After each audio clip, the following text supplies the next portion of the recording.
Now, for further analysis, we're joined by Nada Soares Itayim, a Middle East Gulf editor at Argus Media, live from Dubai. Sir, thank you so much for joining us today. Iran has described the Strait of Hormuz as an inviolable red line and warned against any US interference.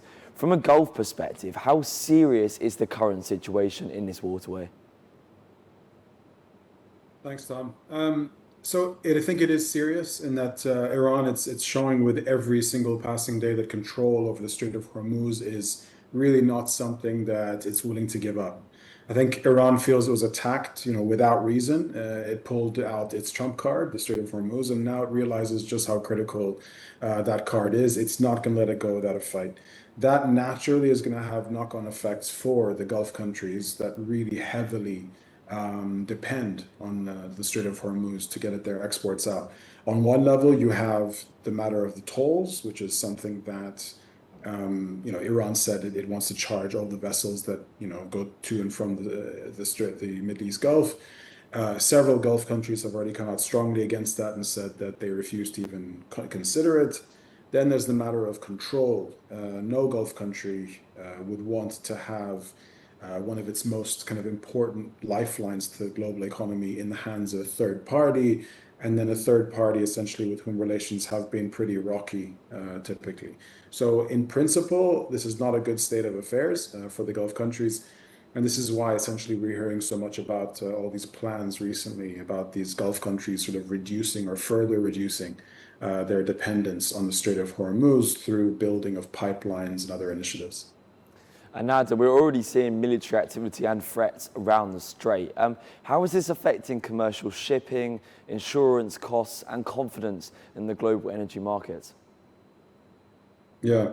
So the impact is pretty clear so far. I mean, so long as there's military activity, there's risk. So long as vessels are being targeted, there's risk. And so long as there's many vessel owners simply will not be prepared to send their vessels into the region, their vessels, their seafarers, so on and so forth. And considering that we're talking about, the most foremost, hydrocarbon rich region on Earth, that's a significant problem. You have many, producing countries in the region, all producing region countries, that is, in the region, wanting to ramp up their production after having shut in significant production during the war. But to do that, obviously, they're going to have to export, and to export, they're going to need vessels. So there's this vicious cycle that we're seeing at this point in time. You cannot have one without the other. So it's paramount, essentially. We need security. We need some kind of certainty to get us back to anywhere close to what was considered normal or pre-war situation in terms of supply, in terms of insurance, etc. And as long as we cannot bring supply levels back to those pre-war levels or even close to those, energy markets in particular are going to continue to be in deficit. And to be honest, even once production levels are back to pre-war levels, we will need another 2-3 months after that for things to even get close to normalizing, because there's a lot of global inventory that needs to be rebuilt as well. And so Gulf countries are trying to avoid being drawn into a wider conflict. How are states like the UAE, Saudi Arabia, Qatar and Oman balancing their security concerns while also trying to preserve regional stability? So one thing to say on this is, yes, the GCC are 6 different countries and they are a bloc. But in essence, since the beginning of this war, you have seen differences in the way that they have been dealing with Iran and the situation at large. So you have certain countries, for example, the UAE initially had come out more strongly against what was happening, saying that essentially the regime in Iran needs to be dealt with or shackled, so it cannot, attack the Gulf countries the way they had. Then you had the countries like Oman and Qatar who were sort of more open to dialogue and basically taking on board that, they are all prisoners to geography. Iran will be their neighbor today, tomorrow, and in decades into the future. So there was more of a push to have that kind of need for dialogue.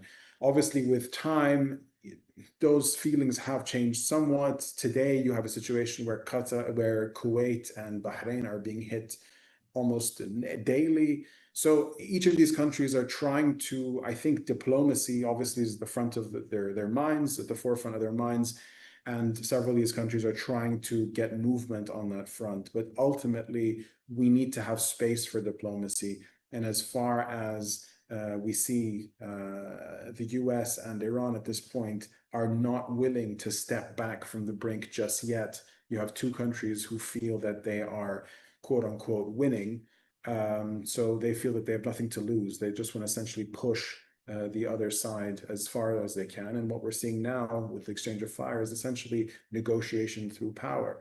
So we have to have a bit of space. And I think it's, countries like Qatar, like Pakistan, Oman, they have their work cut out for them to actually get them back to the negotiating table. And so, looking ahead, do you expect diplomacy to ease tensions around the Strait of Hormuz, or should the world prepare for a prolonged period of instability that could disrupt global energy markets?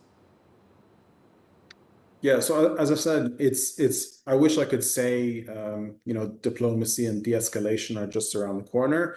But at this point, it feels like things are at least going to stay the way they are for a little while longer, if not get worse before they get better.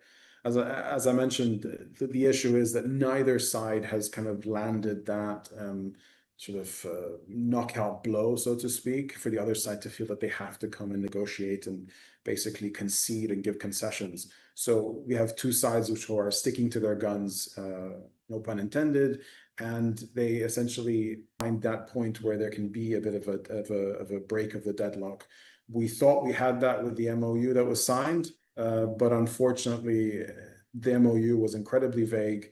It didn't hold either country to account for not meeting their commitments, and within 30 days, less than 30 days, the whole thing unraveled. So thank you so much for your time. Really appreciate it.